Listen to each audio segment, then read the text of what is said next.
When I requested a mental health day, my manager laughed and said, "Maybe if you worked half as hard as you whine, you'd actually deserve it." In front of the whole team, he added, "Honestly, if she took a day off, who would even notice?" I nodded, filed every documentation of my workload compared to his favorites, and handed it over to HR.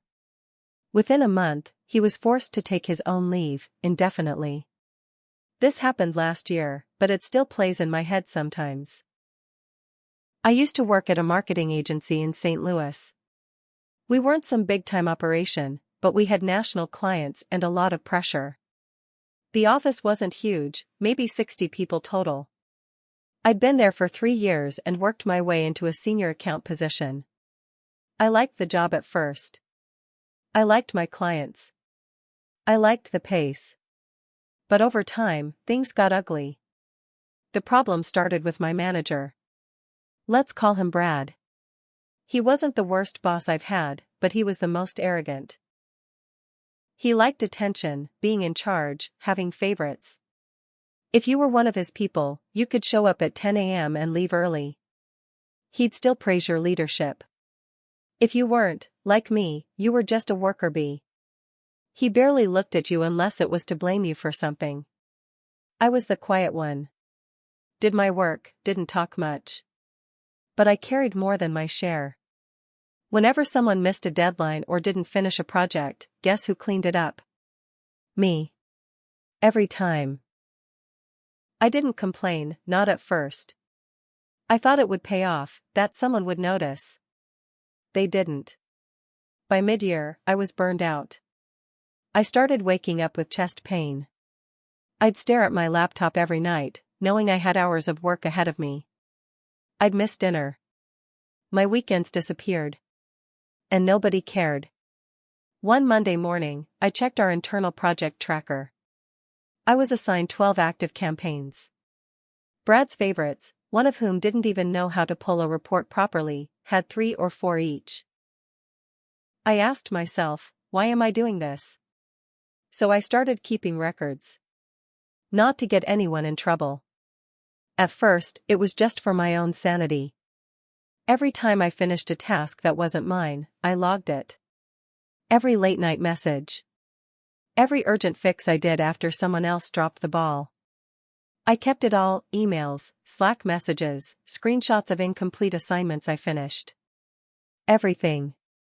Still, I didn't say a word. Then came the meeting. It was a Thursday morning team check-in over Zoom. I messaged Brad before the call, asking for 5 minutes afterward to discuss something.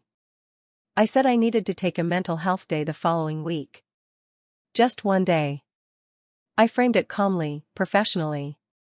I explained I could shift deadlines and prep the team. He didn't reply. At the end of the meeting, Brad suddenly looked up from his screen and said, "Hey, quick thing before we wrap." I froze. My gut told me this wasn't good. He smiled, then said, "So apparently, someone's feeling a little fragile." He looked right at me. People laughed. Not loud, but just enough. Then he said, "Maybe if you worked half as hard as you whine, you'd actually deserve a day off." I didn't move. Didn't say a word. And then he chuckled and added, "Honestly, if she took a day off, who would even notice?" The laughter stopped. It got quiet. Really quiet. My hands started shaking under the desk. But I kept my face still. I didn't cry. I didn't argue. I just nodded and logged off. That night, I opened my file, the one I had been keeping. I went through it carefully. Organized by date, by project, by team member. I built a document. It was 34 pages. Every missed assignment I covered. Every weekend I worked. Every unfair comment. Every time I was ignored when I asked for help, while his buddies got praised for doing the bare minimum. I printed it. Added timestamps. Added attachments. Then I emailed it all to HR. No emotion. Just data. I didn't hear anything for almost 3 weeks. Then suddenly, Brad was gone. First they said he was on leave. Then it was medical leave. Then personal reasons. No one knew what was happening, but everyone was whispering. A month later, I got called into HR. They asked a few questions. I answered everything with proof. Later, someone from finance told me Brad had been invited to resign. Turns out, mine wasn't the only complaint. After I sent my report, others came forward. He never came back. His name disappeared from the org chart. His office was emptied quietly, one weekend. And me? I finally took that mental health day. People noticed. After Brad disappeared, things didn't settle right away. The office was tense. People acted strange around me. Some were extra nice. Too nice. Like they knew something but didn't want to admit it. Others kept their distance, like I was radioactive. Like if they got too close, they'd be dragged into whatever drama took him down. The worst was Melissa. She was Brad's favorite.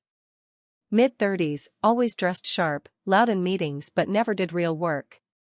She was the one who once told me I didn't smile enough to be in client services. I never forgot that. After Brad left, she took it personally. She'd roll her eyes during my presentations. Cut me off during calls. Once, I overheard her say, "Funny how some people can't take a joke and ruin everything." I stayed quiet. Again. But then she started messing with my projects. One morning, I found a campaign email sent to the wrong list, 5,000 people who weren't supposed to see it. I double-checked. The final send was done under my name, but the settings had been changed last minute. Only one other person had access, Melissa. I went to IT. Asked if they could check the activity log. They hesitated but said they'd look into it. 3 days later, HR called me again. This time, it was different. They asked about my past interactions with Melissa. They'd found evidence of her logging into accounts she didn't have permission for. Not just mine. 3 other coworkers had issues too. Turns out, she had been quietly sabotaging people's work for months. Trying to make others look bad while boosting her own numbers. Brad covered for her, always blamed technical glitches or user error. But now Brad was gone. Melissa got suspended while they investigated. That week, she cornered me in the break room. "You think you're better than everyone, huh? All because you ran to HR like a scared little girl?" I didn't answer. She laughed. "You're not a hero. You're a snitch. You just hid behind your damn spreadsheets." I looked her in the eye and said, "And that's why I still have a job." She slammed the fridge shut and walked out. By the end of the month, she was gone too. HR never gave details. But her desk was cleaned out. No goodbyes. Just like Brad. And yet, things still weren't easy. Because even when the worst people are gone, their damage lingers. Workload was still high. Trust was low. People were scared to speak up. Scared to be next. I started getting pulled into more meetings. Not just client ones. HR, leadership, even 2 board members. They wanted to hear my experience. At first I thought they were being polite. Then I found out they were considering me for Brad's old job. Me. The same person who he humiliated in front of everyone. I should have felt proud. I didn't. I felt like they wanted to clean up a mess without doing the real work. And then, another twist came in, someone I hadn't heard from in years reached out. Brad. He sent me an email. Subject line, "You happy now?" No message body. Just that. I stared at the screen for 10 minutes. And I realized, this wasn't over. Not yet. I didn't reply to Brad's email. I saved it, though. Forwarded it to HR, just in case. I didn't want to make a big deal out of it, but I also knew better than to leave things undocumented. Especially with someone like him. Someone who thought power gave him the right to humiliate people and walk away clean. HR thanked me. Said they'd handle it. I doubted it. HR only reacts when something's on fire. And Brad? He was the one holding the matches for years. Still, things moved fast after that. They offered me the interim manager role, his old job. At first, I said no. I didn't trust the leadership, and frankly, I didn't want to become the next Brad. But they kept asking. Promised full control of team structure, budgets, even remote work options. Said they wanted someone who'd seen both sides. I took it. Not because I wanted power. Because I wanted to protect the people still here. The ones who didn't have a voice. I cleaned house. Melissa's friend group, the ones who skated by on charm and did nothing? I reassigned them. Some quit. Others shaped up fast. But then, 3 weeks into the role, something strange happened. I was working late, going over Q1 forecasts, when I noticed a login on the admin dashboard. It was old. From a profile that had been deactivated after Brad left. But somehow, it had reactivated. The last access was from a location in a town just outside St. Louis. It was Brad's old login. I froze. IT confirmed the activity. Said it looked like someone tried to access internal documents. Budget sheets, project trackers, employee files. No changes were made, but the intent was clear.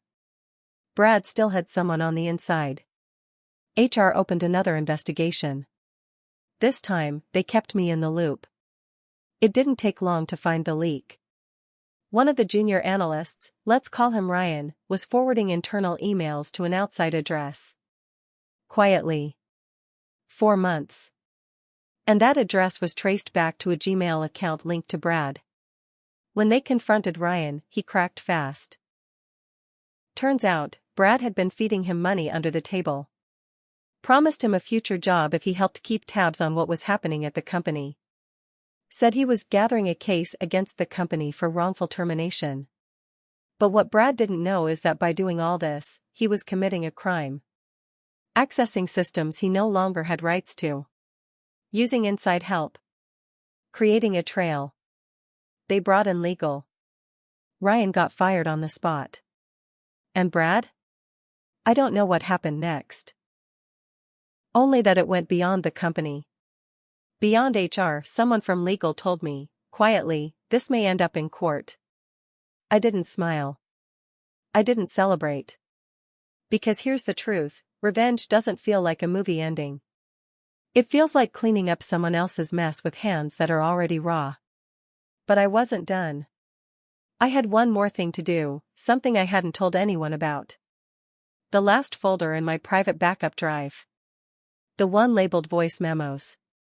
That last folder, voice memos, wasn't something I planned to use. I started recording meetings on my phone after a one-on-one with Brad, early in the year, when he told me, "You're not here to be happy, you're here to be useful." That day stuck with me. Not just because of what he said, but how he said it. Like he believed every word. Like people didn't matter. I recorded everything after that. Not just with Brad, but also Melissa, and others. Private Zoom calls, in-person meetings, even hallway chats if they got heated. I didn't do it for revenge at first. I did it because no one believed me. But now, with everything happening, it felt different. Like maybe the truth still needed a louder voice. So I sent a few of those files to the company's legal team. Especially the one where Brad, in a closed-door strategy meeting, bragged to Melissa about shifting project failures onto junior staff so it wouldn't stick to us.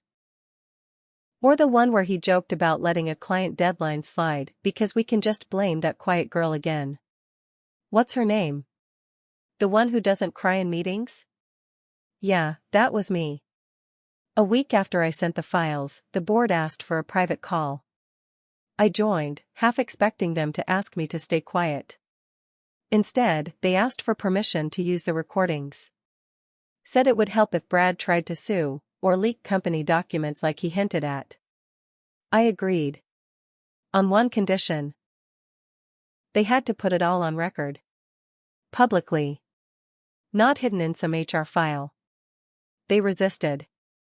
I stood my ground. 2 weeks later, they issued an internal memo to the entire staff. It was long. Legal sounding. But it ended with this: we recognize and regret the failure to act sooner on patterns of abusive behavior. Moving forward, we are taking necessary steps to ensure the safety, fairness, and dignity of every employee. Those who attempted to harm others from within or outside this company will be held accountable. Brad's lawsuit never came. He backed off. Quietly. Disappeared from LinkedIn. His name stopped getting passed around in the industry. Word got out, as it always does. Melissa never resurfaced either. I heard from someone at another agency that she tried to get hired and was turned down, twice. Nobody wanted that drama. And me? I kept the job for a few more months. Rebuilt the team. Set real rules. Protected the quiet ones, the overworked ones, the ones like I used to be. Then I quit. Not out of anger. I just knew it was time. I didn't want to be the one holding up a system I didn't fully trust. On my last day, I left a note in the drawer of Brad's old desk. It said, "You were wrong." They noticed. And that's the end. I didn't walk away with a parade or a big check. But I walked away clean. I walked away with my name intact. And that matters more than anything.